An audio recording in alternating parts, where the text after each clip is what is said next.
Hello everyone, welcome back to Mindful and Mellow. Today is October 2nd, 2024, and as you probably know, we have a new moon eclipse in Libra. It arrives this afternoon, I think at about 2:49 p.m. Eastern Standard Time.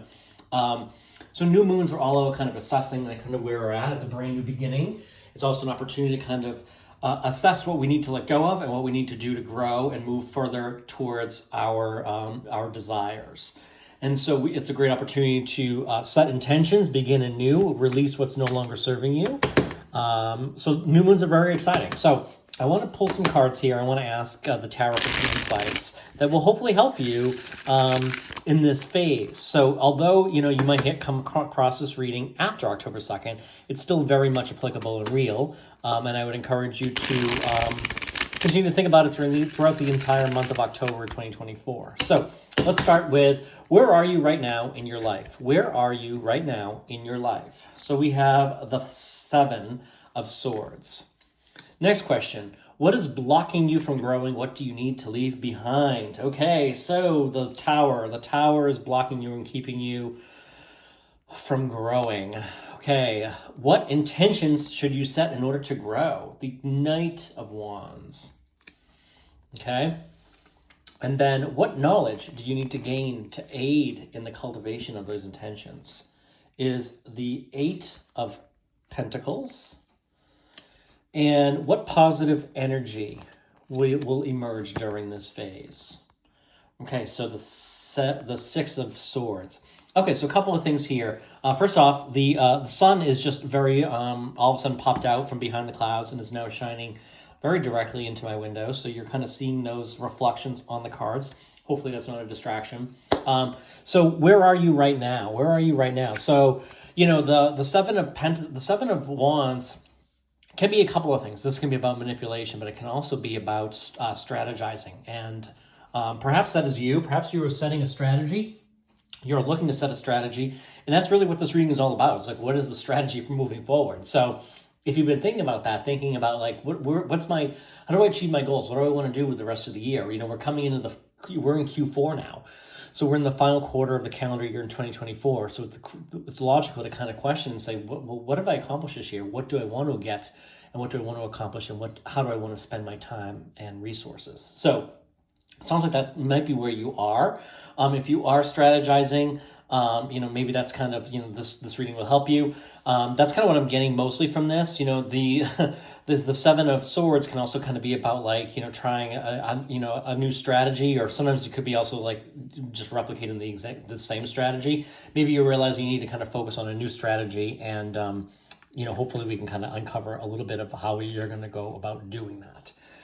Next, we have, what is blocking you from growing? So the Tower is all about significant change. This is about shaking the cage, so to speak. This is about, the whole foundation has kind of come loose, and these people are falling, they're jumping, whatever. They're jumping from the Tower. This is, purely like a disruption, getting of the cult of the norm that we've been in.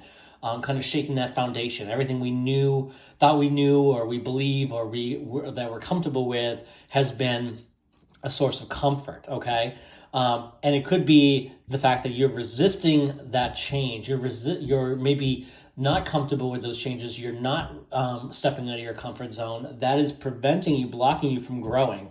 So what you might need to do is try more things outside of your comfort zone, right? You might have to embrace some of that uncomfortable nature, right? Sometimes the Tower could be something significant.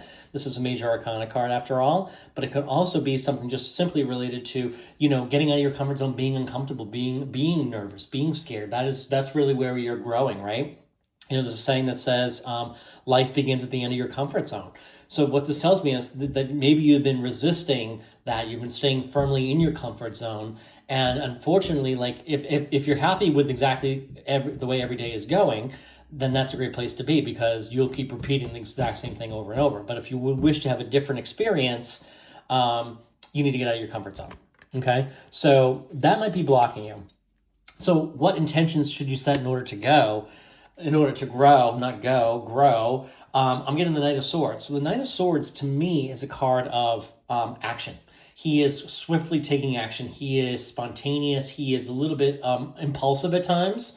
But I think that this comes to highlight that, after thinking about something or strategize, if you're strategizing, strategies and strategizing are good things to do. A strategy itself is good. However, a strategy without execution is really nothing more than just a strategy or a plan, okay? So what I think this is saying is, what intentions should you set in order to grow is to take action. So whether or not you're thinking about applying for a job, starting a business, whatever that is for you, whether it's take some action towards it, just take action and move in the direction in which that you're looking to go. So, if you've been thinking about adopting a puppy, for example, I have been in that situation, and what you have to do is start looking, start exploring, start planning, maybe even start picking up some small dog toys, start taking those inspired actions that kind of get you closer to where you want to be.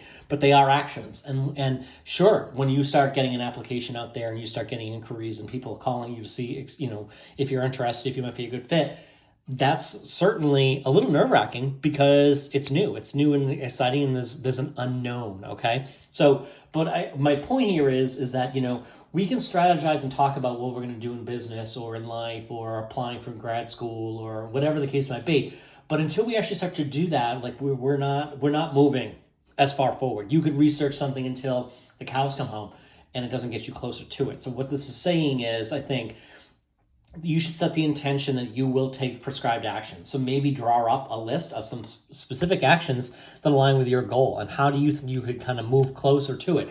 Remember, any movement is better than no movement, so it doesn't have to be something overly significant and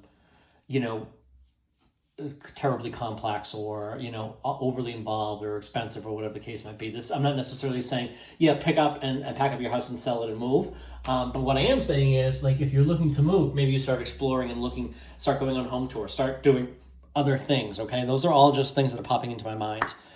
Okay, so what knowledge do you need to gain that will help you cultivate these intentions?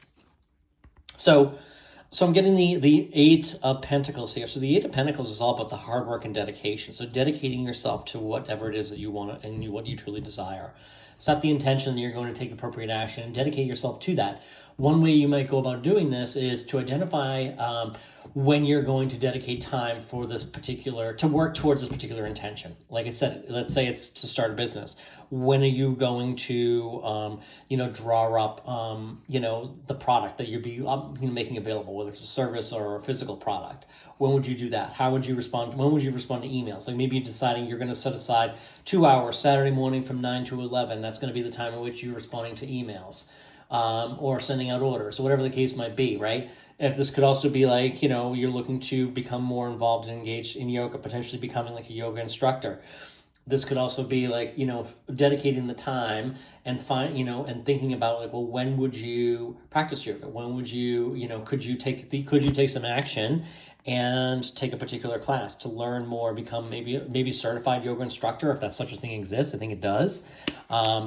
I love to do yoga on my own. So, certainly figure out when you're going to do that, dedicate the time that you need to it. Because when we start dedicating time, we start allocating time, and we keep ourselves accountable to those time frames, you will move in the particular direction in which you want to go. And then what positive energy will emerge during this phase? So I think it'd be moving on to calmer waters. The positive energy is, you'll realize that you are in control and like you're leaving a lot of things behind. You're moving in the direction. You're moving on. You're making strides and you're achieving things and moving into a better space and calmer waters. Okay, so I feel very positive about that. So to me, this is all about, again, I think you've been strategizing, but maybe taking no movement. This is getting out of your comfort zone, taking specific action to align with whatever it is you truly intend and desire to do and accomplish. Being dedicated, and then you're gonna feel that movement. Okay, this is the positive excitement coming with movement. You are moving. They're in a boat. They're moving on. You can see the ripples in the waters. That represents vibration. Okay, so maybe you're in vibration. You're in alignment, but you're moving.